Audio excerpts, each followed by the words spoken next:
ये कहानी शुरू होती है 27 साल के मैक्स से। मैक्स सेंट लुइस में एडवर्टाइजिंग एग्जीक्यूटिव है। पिछले 2 सालों से उसने खुद को खुद में ही कैद कर लिया है। इंट्रोवर्टेड हो गया है, बमुश्किल ही किसी से बात करता है।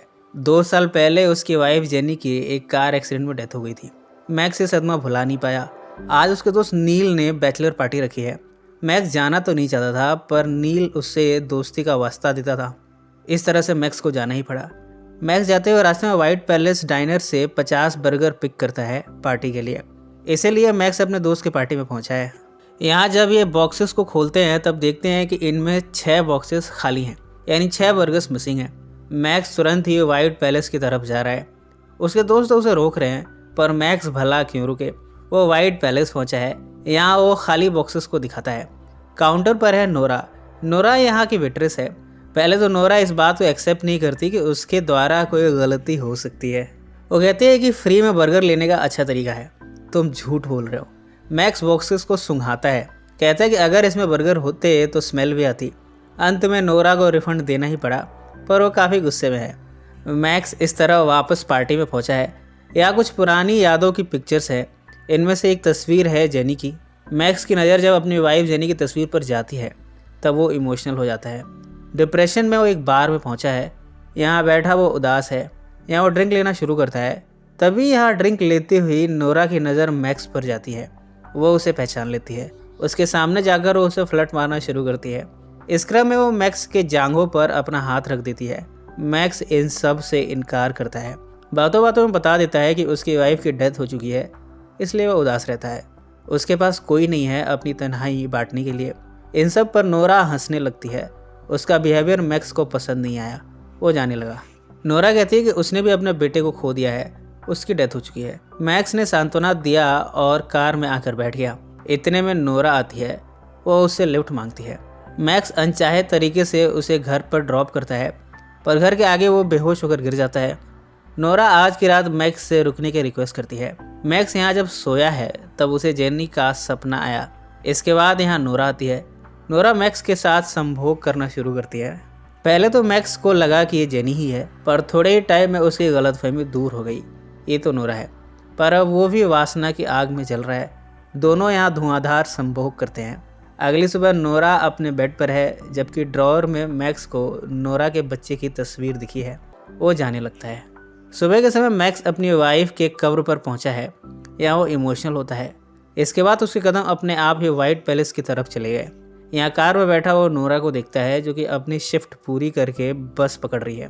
बाद में मैक्स नोरा के पास मेल बॉक्स लिए पहुंचा है। कल रात उसने अपनी कार से नोरा के घर का मेल बॉक्स तोड़ दिया था। आज वो नया मेल बॉक्स लाया है। इस तरह दोनों घर के अंदर फिर से संभोग करते हैं। मैक्स की शामें अब अक्सर नोरा के यहाँ गुजरती हैं। उसे अब नोरा से संभोग का सुख मिलने लगा है। धीरे धीरे अब जेनी की यादें धुंधली पड़ने लगी हैं, पर नोरा ने घर को कबाड़ खाना बना रखा है, इसलिए मैक्स क्लीनिंग इक्विपमेंट्स लाया है गिफ्ट के तौर पर। ये सब देखकर नोरा गुस्सा होती है। वो कहती है कि तुम्हारा कमरा साफ है, ये इक्विपमेंट्स भी उसी कमरे में रखो। दरअसल नोरा अपने बेटे की यादों में चीज़ें बिखरा कर रखती है। बाद में मैक्स माफ़ी मांगने के लिए फूल लेकर आता है। नोरा मैक्स को माफ़ कर देती है। दोनों साथ में कैंडल लाइट डिनर करते हैं और फिर साथ में जिस्मानी संबंध बनाते हैं। इन दोनों की अब अच्छी कट रही है। दोनों धीरे धीरे अपने डिप्रेशन से बाहर निकलने लगे हैं, पर दोनों में झगड़े भी बहुत होते हैं। नोरा की उम्र 43 साल है, जबकि मैक्स महज 27 साल का। दोनों में एक तरह से माँ बेटे वाला भी रिश्ता है, क्योंकि नोरा उसके माँ की उम्र की है। इसलिए दोनों की लाइकिंग्स हैबिट्स काफ़ी अलग भी हैं। जब दोनों साथ में वॉक पर जाते हैं तब मैक्स नोरा के शू लेसेस को बांध देता है। नोरा उसे सो स्वीट कह देती है। इस तरह कई बार इनके डिफरेंसेस प्यार में बदल जाते हैं, पर आज दोनों में लड़ाई हो गई। मैक्स कहता है कि हम दोनों हर वक्त बैठकर टीवी देखते रहते हैं, मेरी आदत तुम्हारी वजह से बिगड़ी है। इस बात पर दोनों ही लड़ पड़े।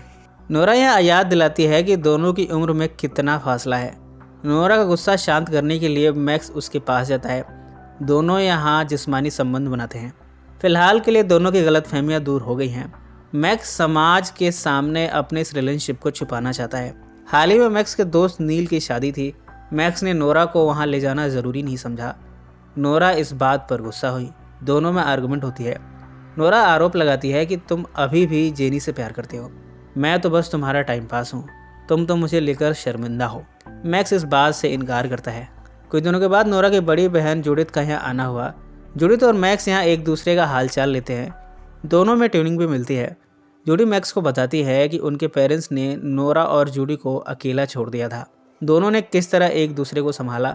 इस समय नोरा यहाँ नहीं है, पर उसकी कहानी जानकर मैक्स नोरा के साथ सिंपथाइज करने लगा है। जूडी बताती है कि नोरा का बच्चा डूब कर मर गया था। साथ में यही बताती है कि नोरा का हस्बैंड नोरा के साथ गाली गलौज करता था। वो इन सब बातों को कभी नहीं बताएगी। इन सब बातों को सुनकर मैक्स अब पश्चाताप करता है। वो नोरा को जाकर उसे गले से लगाता है। सुपरमार्केट में जब दोनों शॉपिंग करने जाते हैं तब यहाँ नील की वाइफ रेचल टकरा जाती है। मैक्स और रेचल आपस में बातें करने लगे, जबकि नोरा दूर से दोनों को नोटिस किए जा रही है। उसे ईर्ष्या हो रही है। रेचल मैक्स से कह रही है कि इस बार थैंक्स गिविंग पर वो पार्टी दे रही है। वो कहती है कि मैक्स नोरा को भी लाए, सबसे मिलाए। मैक्स यहाँ कुछ नहीं कहता। इस बारे में वो नोरा को कभी कुछ नहीं बताता। उसे अभी भी नोरा के बारे में बताने से शर्मिंदगी है। नोरा के बार बार पूछने पर मैक्स ने बता दिया कि बात क्या है। नोरा पार्टी में जाने की जिद करती है। इस तरह दोनों इस पार्टी में पहुंचते हैं।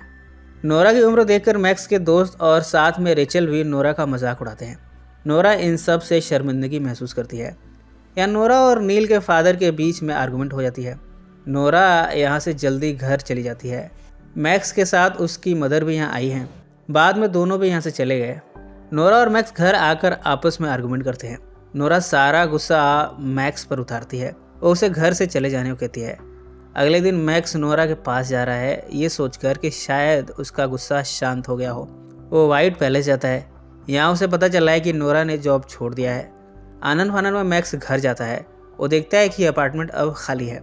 यहाँ नोरा ने एक लेटर छोड़ा है। वो लिखती है कि मैं अब तुमसे दूर जा रही हूँ। तुम्हें अब और शर्मिंदा होने की ज़रूरत नहीं है, मेरे पीछे मत आना। उसने ये नहीं बताया कि वो गई कहाँ है। अब मैक्स भी नोरा को भुला देना चाहता है। वो काफ़ी ज़िद्दी है। अब उसने मूव ऑन करने का फैसला किया है। अपने दोस्तों के ग्रुप में उसकी मुलाकात हाइडी से हुई है। हाइडी लगभग मैक्स के उम्र की है, काफ़ी खूबसूरत है। दोनों की ट्रेनिंग भी मिल रही है, पर मैक्स नोरा के बारे में सोचता रहता है। उसे अपने दिलो दिमाग से निकाल नहीं पा रहा। धीरे धीरे उसे अपने आसपास के लोगों के बारे में रियलाइज़ हुआ है कि इनकी लाइफ परफेक्ट नहीं है। लोग अपनी ही सोच में उलझे हुए हैं। सब अपने अपने स्टेटस को दिखाने के लिए झूठ बोलते हैं, झूठा दिखावा करते हैं। अब भला इन लोगों की वजह से वो अपनी लाइफ की खुशियाँ क्यों छीन ले। उसे रियलाइज़ हुआ कि सोसाइटी चाहे जो भी कहे, वो अब नोरा को ढूंढ के रहेगा। वो न्यूयॉर्क पहुंचा है जूडी के पास।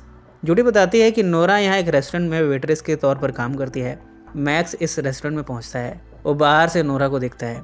एक टेबल पर आकर वो बैठ जाता है। वो नोरा से अपने प्यार का इजहार करता है। नोरा उसे चले जाने को कहती है। मैक्स अपने किए की माफ़ी मांगता है। वो कहता है कि उसे कोई शर्मिंदगी नहीं है। उसने अब सोसाइटी के बारे में सोचना बंद कर दिया है। वो बस अब नोरा के बारे में और अपनी लाइफ के बारे में सोचता है। नोरा इन सब पर भी नहीं मानती। मैक्स कहता है कि उसने अपनी जॉब छोड़ दी है, अब वो भी न्यूयॉर्क में रहेगा। क्या नोरा उसके लिए जॉब ढूंढ सकती है? नोरा ने ये सब सुनकर मैक्स को माफ़ कर दिया है। दोनों यहाँ रेस्टोरेंट के बीचों बीच भरी सभा में आपस में चुंबन क्रिया करते हैं। मैक्स आशिकी स्टाइल में अपनी जैकेट को नोरा और अपने ऊपर डाल देता है। दोनों आपस में किसिंग कर रहे हैं। दोनों की इस प्रेम कहानी को देखकर रेस्टोरेंट के लोग तालियां पीटते हैं। इसी नोट पर यह फिल्म समाप्त हो जाती है। सो फ्रेंड्स, फिर मिलेंगे ज़िंदगी के किसी नए मोड़ पर।